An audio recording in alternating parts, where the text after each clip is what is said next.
The story I have to tell you this morning is called The Troll Tear, and it is a story for Samhain, the sacred festival that we are honoring here this morning.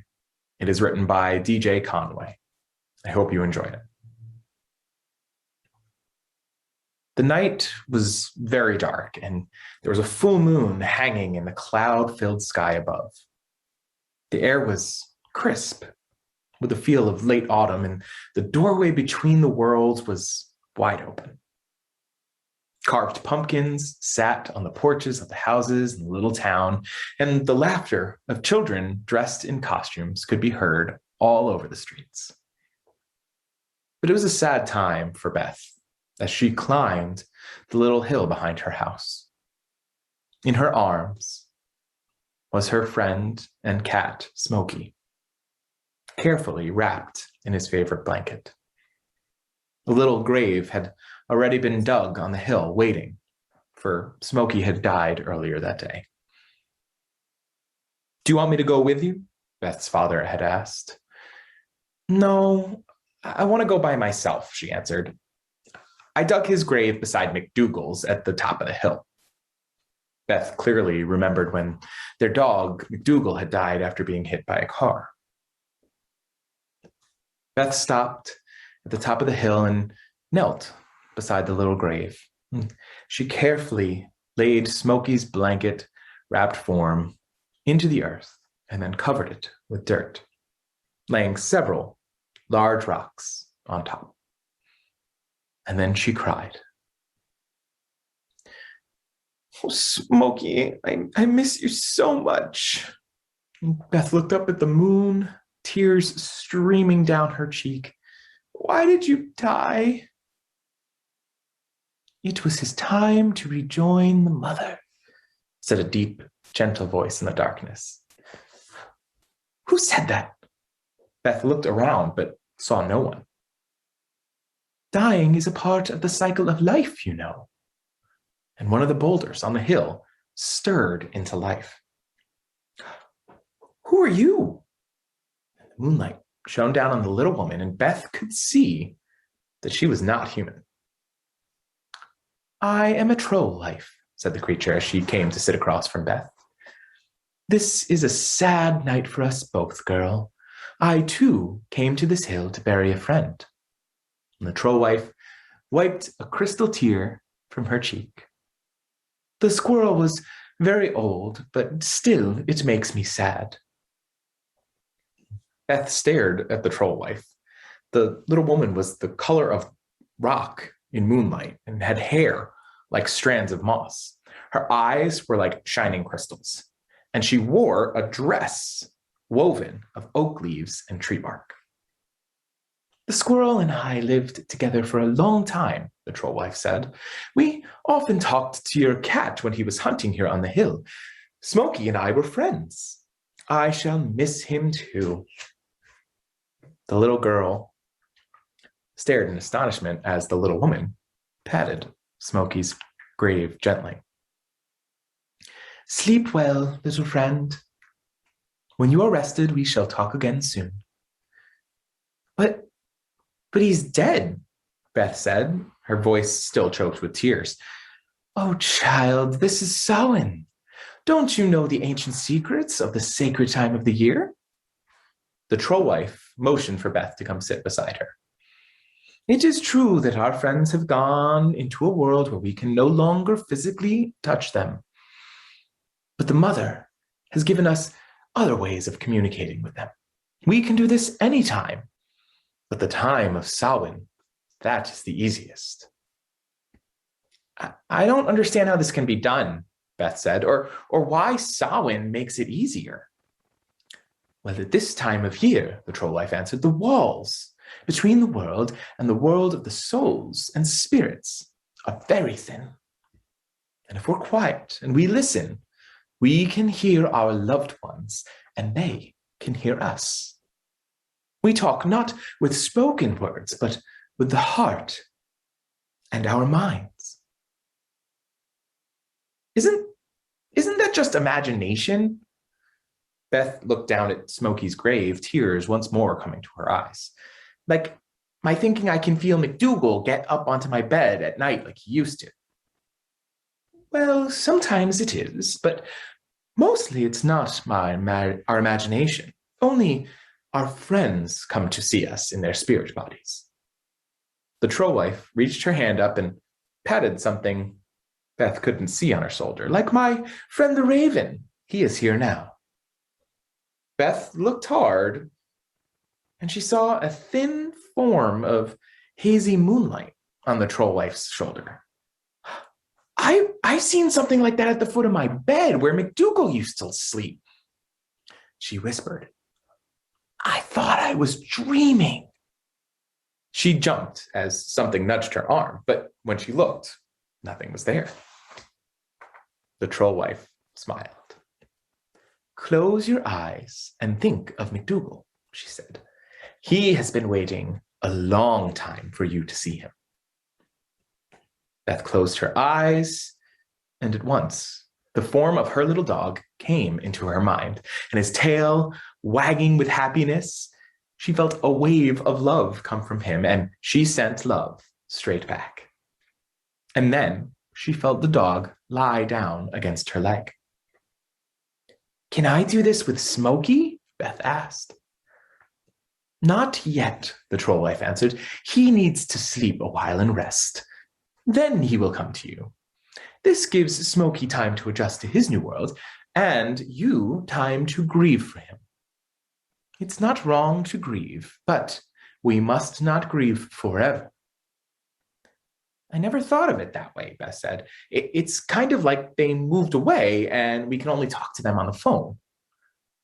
It's this way with all creatures, not just animals, the troll wife said as she stood up and held out a hand to Beth. Will you join me, human girl? Although I buried my friend Squirrel this night, I still must dance and sing to all my friends and ancestors who have gone on their journey into the other world. For this is the time to honor our ancestors. And Beth joined the troll wife in the ancient slow troll dances around the top of the little hill in the moonlight. And she watched quietly while the troll wife called out troll words to the 4 directions. Words Beth couldn't understand, but deep in her heart, the girl felt the power of the strange words and knew that they were given in honor and love by the little troll wife. When the troll wife finished with her ritual, she hugged Beth. Go in peace, human child, and remember what I have told you about the ancient secret of Samhain. I will, Beth answered. Will I ever see you again? Whenever the moon is full, I will be here, the little troll wife said, and especially at Samhain. I wish I had something to give you. Beth hugged the little woman. You've taught me so much, and she felt tears come to her eyes again. Well, let us exchange tears for our lost friends. And the troll wife reached up and caught a tear as it fell from Beth's eye. And the tear glistened on her finger. And as the troll wife gently touched the finger to her cloak, Beth's tear shone there like a diamond in the moonlight. And Beth reached up and caught a tear of one of the troll wife, and as it slid down her cheek. And in her hand, it turned into a real crystal. Remember the secret of Samhain, and remember me, the troll wife said softly as she disappeared into the darkness. Beth walked back down the hill, the crystal still clutched in her hand, and her father was waiting for her on the porch. Are you all right? Her father asked as he gave Beth a hug. I will be, she answered. She opened her hand under the porch light and saw a perfect tear-shaped crystal lying there. Did you find something? Her father asked. A troll tear, Beth answered. And her father smiled, for he also knew the little troll wife and the secret of Samhain. I hope this story gives you solace, and lets you know that our ancestors will always, always be with us. Blessed be. Amen.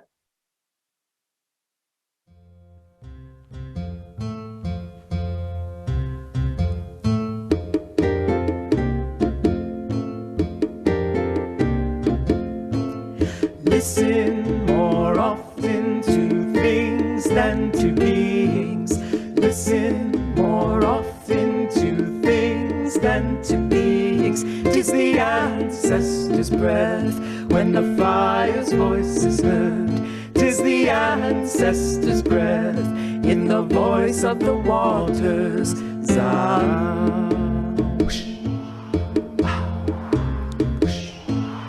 Those who have died have never, never left. The dead are not under the earth. They are in the rustling trees. They are in the groaning woods. They are in the crying grass. They are in the moaning rocks. The dead are not under the earth. So listen more often to things than to beings. Listen more often to things than to beings. 'Tis the ancestors' breath when the fire's voice is heard. 'Tis the ancestors' breath in the voice of the waters.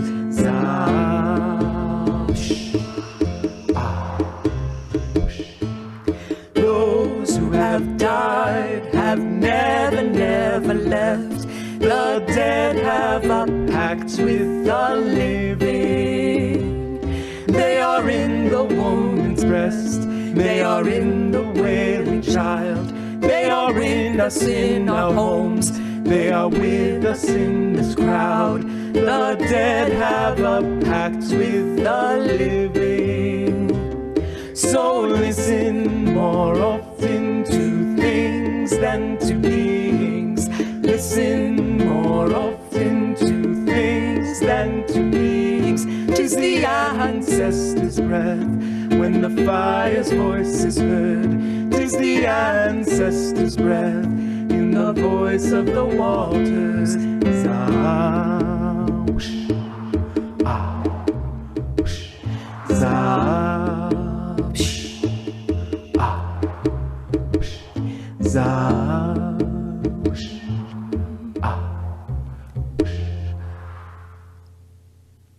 Our reading today is A Sacred Thread by Heather K. Julis. They who knew us, they who taught us, they who heard us, they who loved us, they touched our lives time and again through their presence and their absence, through familiar scents and favorite songs, through old stories and renewed sorrow. As the earth turns and leaves fall, we reach back to renew the bonds between us. The hearts and hands open, we hold on to love, ever stronger than death. We reach back in gratitude and understanding. Without our time together, the pain and the joy, we would never be who we are today. We would have little to pass on of ourselves. Without fear, with thanksgiving, and with hope for all that awaits, we remind those who have gone before. We honor the circle of life and death, and we place in our sacred thread.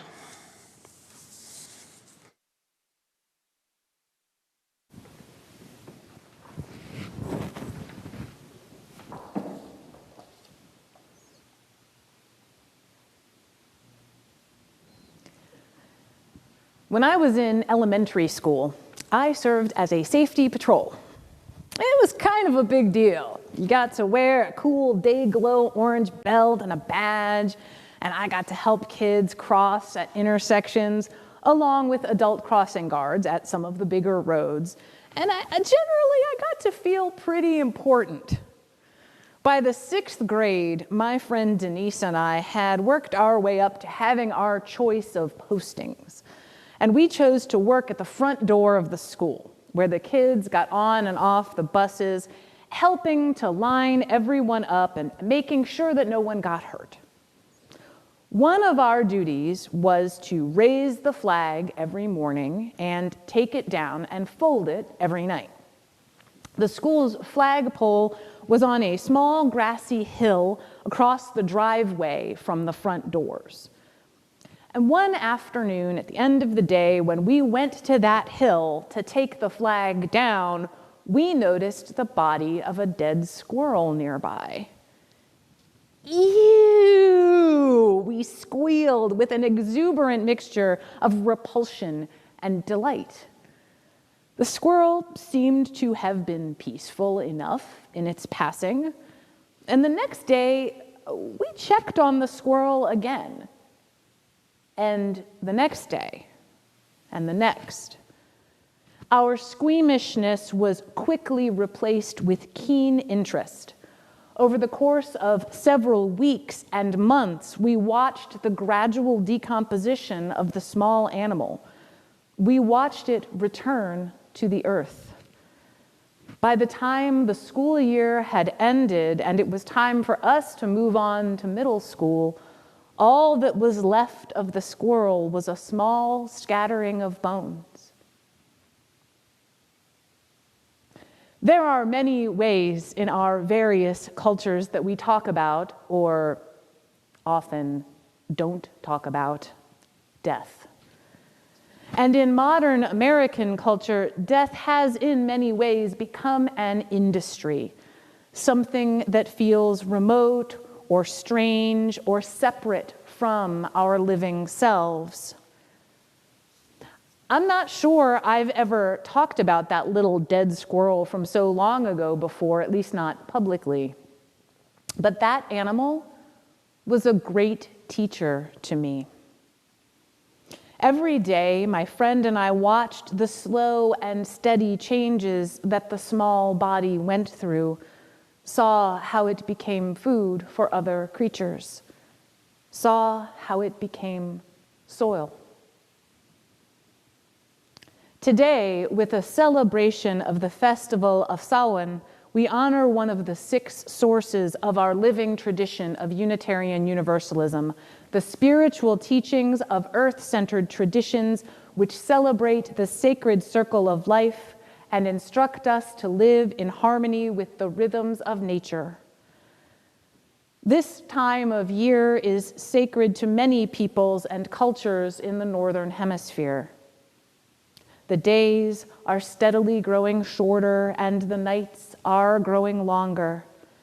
The time of darkness and the resting season of the living earth are at hand. The harvest of our springtime planting and summertime labor has been taken in. This sacred circle of life, the pagan wheel of the year, asks us to do more than observe these changes, but to celebrate them and to learn from them. If I could go back in time and tell my 11-year-old self that the lessons I took from that slowly decaying squirrel were to become sacred touchstones in my life, well, my 11-year-old self would probably laugh at me a little nervously. But it's true. The time of harvest, the time of darkening, is a time when our cultural celebrations also ask us to consider the time of death and of endings, a vital part of the rhythms of nature. The festival of Samhain originated with the Celtic peoples of Ireland, who acknowledged this time of year as a time when the veil was thin. Within their culture, whatever substance separated the living from the dead and from other creatures, such as the Sidhe, supernatural beings similar to fairies or elves, that substance was thinnest at this time of year. From the 1st century before the Common Era, the festival of Samhain has evolved, shifted, been folded into the calendar of Christianity, emerged again as its own festival and has spread around the world, eventually giving rise to the secular celebration of Halloween. When we speak of the time when the veil is thin, when we can most easily sense the presence of our beloved dead, whether we perceive this as a supernatural presence or a natural function of our living memory, it will do us well to consider what a thin thing a veil is already. The truth of this holiday and the many celebrations around the world that occur this time of year in the Northern Hemisphere and in late April and early May in the Southern Hemisphere, the truth of it is that death is always with us. The dead are always with us, in memory, in the water of tears and the stone of markers and the very soil on which we live, the soil that provides our sustenance. In our beautiful reading today, Heather Daniels writes, "Without fear, with thanksgiving, and with hope for all that awaits, we remember those who have gone before. We honor the circle of life and death and our place within this sacred thread." We know that those who have gone before remain within our lives, the substances of their bodies returning to the substances of air and land, of water and sky. We know that all sustenance that provides us life comes from the demise of earlier life, as we know that our lives will go on as fuel and fire to the minds and bodies, the spirits and imaginations of those still to come. Let us take the sacred lesson of death, the holy action of the turning of the wheel of the year, to our hearts. May we feel the blessing of the memories of our beloved dead, and may we ready ourselves for the next turning. So may it be. It is the practice of this congregation to share each week's offering with an organization serving our community that uphold the values. We use Share the Plate to honor the commitment to serve to our local communities through these generous donations to local partners. October's Share the Plate recipient is York Fresh Food Farms. A healthy diet is essential to overall health and strongly influences healthy outcomes. Access to and consumption of fresh produce is at the core of combating chronic diet-related disease and making our community healthier. York Fresh Food Farms is one on the front lines of increasing access to fresh, healthy food in the city of York. The nonprofit organization was created to serve low-income families with food insecurity is the greatest. Their vegetables are grown organically and are offered at an affordable price. They are growing food in York City for York City. York Fresh Food Farms, to me, came from an idea and a love of York City. There was a need in this community for healthy food access. For those who depended upon public transportation or simply walking, we provided. No matter how many people show up, no matter who shows up, we just want to connect and tell people about what we have to offer and what we're doing.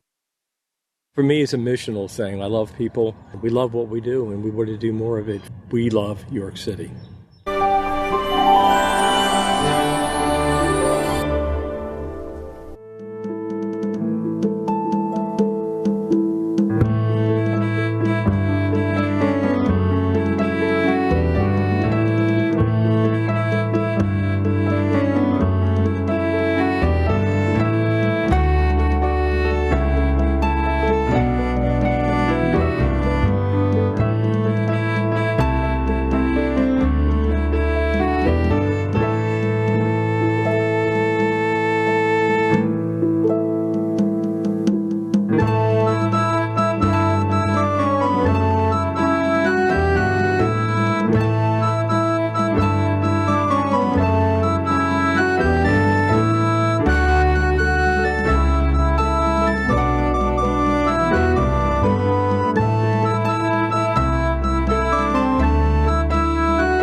We invite those who have lit their own chalice and candles to extinguish them at this time, as we read in unison. We extinguish this flame, but not the light of truth, the warmth of community, or the fire of commitment. These we carry in our hearts until we are together again.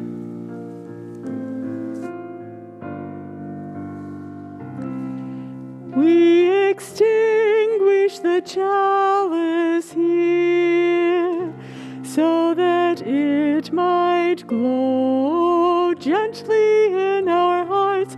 May it light your path as you leave this place.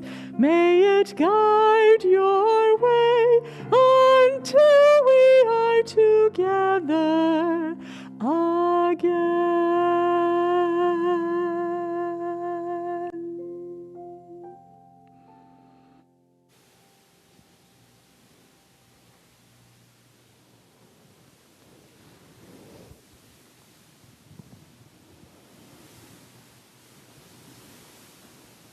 So we gather up our memories, all that is in our hearts, all of our beloved dead, our ancestors, the cloud of witnesses that are here with us, that are surrounding us at every moment, everyone who ever had a place or a part in you being who you are. We honor them today. We honor them with solemn celebration and also joyous celebration later today. I hope that everyone of every age has a blessed Samhain, has a happy Halloween today. Carry the flame of our faith in your hearts as you move into the week ahead. So may it be. Return, return, return, return. The earth, the fire, and the water. Return, return, return, return. The earth, the fire, and the water. Return, return, return, return. The earth, the fire, and the water. Return, return, return, return.